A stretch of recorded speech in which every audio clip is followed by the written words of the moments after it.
Kita semua bisa jadi pembunuh kalau kita jadi orang yang lemah. Karena orang yang berani ngebunuh adalah orang yang gak bisa ngelawan nafsu dirinya sendiri.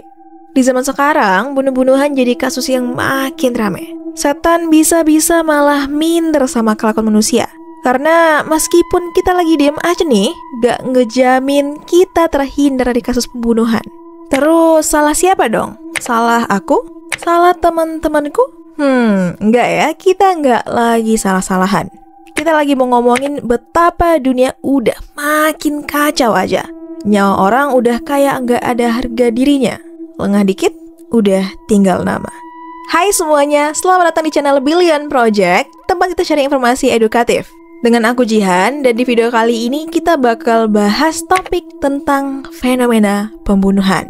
Jadi, jangan lupa untuk like, komen, dan subscribe supaya kalian gak ketinggalan update terbaru dari channel ini. Yuk, kita mulai! Nah, kali ini obrolan kita bakal masuk ke topik yang agak serem dikit nih. Soalnya, kita bakal ngomongin tentang hal-hal yang cukup tragis. Apalagi kalau bukan soal pembunuhan.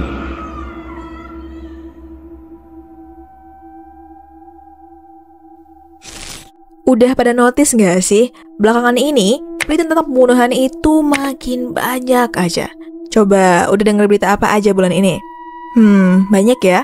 Kayak kemarin yang bikin rame banget, penjual gorengan yang diperkosa dan dibunuh. Terus ada lagi kasus balita yang diculik dan disiksa sama 5 orang sampai tewas. Dan itu tuh baru sebagian kecil dari kasus-kasus yang viral, yang kebetulan terekspos sama media.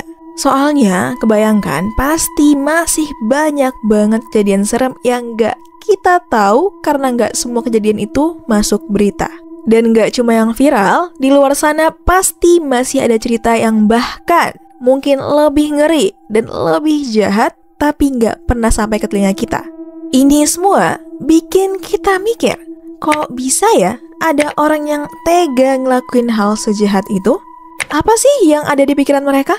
Rasanya semakin banyak kita baca berita, semakin kita ngerasa dunia ini makin gak aman dan orang-orang makin kejam. Serem banget kan? Tapi itulah faktanya. Kita lihat aja nih, menurut data BPS 2022, pembunuhan merupakan salah satu kasus kriminalitas yang terus terjadi sepanjang tahun dengan angka kejadian minimal 60 kasus setiap bulannya. Wah, kebayang gak sih? Itu 60 kasus, kalau dibagi per hari berarti tiap sehari ada minimal 2 kasus pembunuhan. Dan kayak yang kita tahu juga nih, pembunuhan itu jenisnya dibedain jadi 2. Ada yang berencana dan gak berencana. Dari 2 jenis ini, udah pasti ada motifnya yang macam-macam. Mulai dari yang benar-benar tragis sampai yang kita nggak nyangka. Ada yang karena uang, karena cemburu masalah cinta, balas dendam, atau bahkan karena hal yang sepele. Seringkali kita bahkan dengar cerita yang bikin kita geleng-geleng kepala. Kayak, serius? Karena itu doang? Tapi ya, di balik setiap kasus itu pasti ada masalah sendiri-sendiri. Nah, menurut kamu, motif apa nih yang paling sering kamu dengar? Jadi gini, orang yang berani ngebunuh itu sama istilahnya kayak ngerusak orang lain. Setuju nggak? Mereka ngehabisin nyawa manusia pakai kekerasan, entah disiksa, ditembak, ataupun diracun. Sikap ngerusak ini sama artinya dengan sikap destruktif. Kalian pernah dengar istilah agresivitas nggak? Nah iya, sikap destruktif itu adalah bentuk dari agresivitas. Karena secara definisinya, agresif itu adalah perilaku yang tujuannya nyakitin atau ngelukain orang lain, baik secara fisik ataupun verbal. Contohnya kayak maki-maki, mukul, nendang, lempar barang ke orang lain, dan semacamnya yang bikin orang lain itu terluka. Dan terus, faktanya nih, kita semua pasti punya sikap agresif. Tapi tenang, gak usah khawatir. Agresivitas itu dibedainnya dari gimana kita bisa kontrol agresivitas itu sendiri. Karena pada dasarnya, agresivitas itu juga sebagai salah satu bentuk insting buat melindungi diri kita. Naluriahnya, kita semua sebagai makhluk hidup pasti kalau lagi ada bahaya, kita punya insting apa yang harus dilakuin. Ya, nggak sekedar pasrah aja. Sama kayak apa yang dibilang oleh Sigmund Freud ya, seorang tokoh psikologi terkenal. Dia ngejelasin dalam teorinya tentang insting hidup atau eros dan insting mati atau thanatos. They called me a madman. Bukan Thanos ya, bukan yang ungu itu, tapi thanatos. Yes, kita semua punya insting itu, termasuk para pembunuh. Jadi ya bisa dibilang kita semua berpotensi jadi pembunuh. Oke, kita ke definisinya dulu ya. Pertama, insting eros, yaitu insting kehidupan. Insting ini nih yang mencakup semua dorongan kita buat bertahan hidup.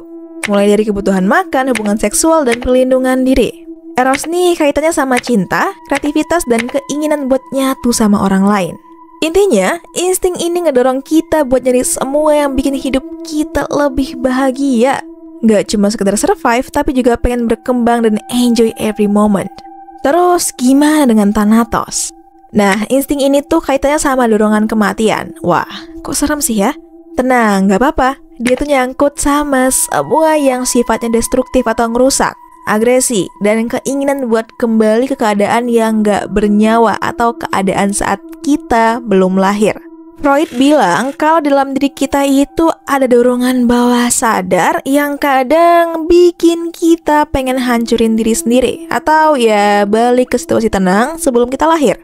Nah, dorongan ini bisa muncul dalam berbagai bentuk, kayak agresi dan kekerasan, atau bahkan perilaku beresiko yang bisa ngebahayain diri sendiri atau orang lain. Kayak pas kita lagi marah, ada aja dorongan buat nyerang orang lain gitu. Kadang kita ngerasa pengen hancurin sesuatu atau orang lain ketika kita lagi stres atau frustrasi. Termasuk dalam kasus ekstrim, bisa sampai pikiran untuk ngebunuh atau jadi pembunuh. Intinya, thanatos ini ngebahas sisi gelap kita yang kadang sulit dikontrol. Menurut insting ini, dorongan ngerusak tadi adalah bentuk ngelepasin ketegangan atau stres. Maksudnya, pas kita lagi marah nih, kita akan berusaha untuk ngurangin rasa kesel yang langsung diekspresiin ke sumber masalah. Kayak contohnya kasus pembunuhan, mereka kesel ditagih utang mulu sama korban. Terus bagi dia, caranya untuk menstop stimulus kesel itu ya dari sumbernya, alias dengan ngerusak si korban yang berujung pada pembunuhan. Tapi karena insting ini tuh datangnya dari alam bawah sadar, kadang orang ngebunuh bisa aja nggak sadar. Niatnya sih cuma ngelampiasin emosi akibat sesuatu yang bikin dia nggak nyaman, tapi nggak taunya malah kebablasan sampai ngebunuh orang.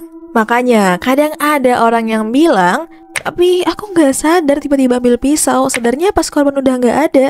Nah, mungkin bisa jadi kita bakal nyalahin jin atau setan. Tapi lewat pandangan insting thanatos ini, nggak kayak gitu. Dia ada andil sama alam bawah sadarnya si pelaku. Di alam bawah sadarnya itu pengen ngerasain ketenangan, tapi karena namanya bawah sadar ya, kadang mereka nggak bisa lihat mana yang beneran nyata, mana yang enggak. Inilah juga alasannya pelaku pembunuhan itu nggak mikirin efeknya bakal kayak gimana. Padahal kan harusnya kita semua udah tahu kalau ngebunuh itu bakal dapat hukuman apa. Ya minimal di penjara. Tapi ya gitulah ya. Semua yang udah dipelajari waktu sekolah tentang moral dan aturan jadi blur dan nggak kepikiran lagi. Tapi, meskipun thanatos ini seringkali dikaitin sama hal negatif, dia sebenarnya punya fungsi positif. Kayak ngebantu kita ngelapasin emosi dan nyiptain keseimbangan hidup. Kayak yang udah kita bahas di awal, bahwa insting berguna sebagai sensor pelindungan diri. Nah, thanatos ini punya peran di situ. Misal, kita lagi ada di kondisi jalanan sepi, terus amit-amit ditodong pisau. Insting bertahan hidup kita pasti bakal menyala. Gak mungkin dong ya, kita bakal mikirin buat falling in love sama si pelaku yang lagi bawa pisau itu. Ya pokoknya gak mungkin kan kita buat pakai insting eros. Yang pasti, insting kita yang muncul adalah gimana caranya buat nyelamatin diri dengan sikap destruktif yang kita bisa. Entah dengan nyolok matanya atau sekalian nanjak pelaku. Tapi tetap aja ngeri ya, karena realitanya pasti gak segampang itu. Tapi pada intinya, semua effort tadi adalah bagian dari upaya buat ngelindungin diri kita sendiri. Artinya, kita tetap butuh thanatos tadi. Sama halnya kayak si pelaku pembunuhan, mereka juga ada insting thanatos dan tetap butuh insting itu. Begitu juga kayak kasus pemerkosaan yang berujung pada pembunuhan. Mereka ngerasa kalau korban ini bisa jadi sumber masalahnya dia. Akhirnya, tanpa pikir panjang, dirusak aja sekalian, alias dibunuh. Nah, terus kalau udah gini, kira-kira di mana bedanya antara orang yang baik-baik aja dengan pembunuh? Ayo, coba kita pikir bentar. Yes, benar banget, bedanya ada pada kontrol diri kita. Kita dibekali akal dan pikiran sama yang maha kuasa untuk berpikir dan bersikap manusiawi. Salah satunya adalah mengontrol diri dan mengontrol hawa nafsu. Semua dorongan destruktif tadi harusnya dilakukan sesuai porsinya dengan kontrol diri yang baik. Maksudnya, sensor bertahan hidup hanya dilakuin kalau terjadi sesuatu yang udah di luar aturan norma dan mengancam nyawa kita. Misalnya kayak kena begal, kemalingan, pemerkosaan, atau penyiksaan. Bukan kayak semata-mata sekadar buat menuhin hasrat doang, kayak yang dilakuin sama golongan pelaku pembunuhan. Mereka pakai insting Thanatos buat nurutin nafsu aja, entah itu nafsu seksual, nafsu iri dengki, nafsu cemburu, dan yang lainnya. Beda banget sama Eros kan ya? Walaupun mereka berdua kayak air dan api, tapi kedua insting tadi nggak bisa dipisahin. Mereka ibaratnya adalah dua sisi dari koin yang sama-sama berguna buat ngelengkapin perilaku manusia, termasuk sebagai sensor pelindungan diri. Tapi selain dari insting tadi, sebenarnya masih banyak sekali hal yang lebih kompleks sampai pada akhirnya terjadi pembunuhan. Ada juga hubungannya sama pengalaman masa kecil, social learning saat masih kecil, atau permasalahan mental disorder. Karena sejatinya, kepribadian manusia itu juga disusun oleh peran gen, hormon, kemampuan otak, dan peran lingkungan sosialnya. Nah, gimana nih? Udah tahu kan seluk-beluknya kenapa pembunuhan bisa dengan gampangnya terjadi? Jadi sampai sini kita bisa tahu kalau orang yang bunuh itu justru malah orang yang paling lemah. Iya, mereka sepayah itu untuk urusan kontrol diri. Ngelawan nafsu dalam dirinya sendiri aja nggak bisa, udah sok jagoan ngelampiasin ke orang lain. Mau gimana pun juga, kasus pembunuhan yang makin hari makin ngeri ini adalah alarm buat kita semua kalau dunia kita lagi nggak baik-baik aja. Jadi, yuk kita sama-sama saling jaga satu sama lain. Cause remember, we only live once, so take life advance. Share video ini ke teman-teman kalian supaya nggak hanya berhenti di kamu. Klik subscribe dan nyalakan notifikasinya untuk terus update dengan informasi bermanfaat yang lain. Sampai jumpa di video lainnya dan have a good day!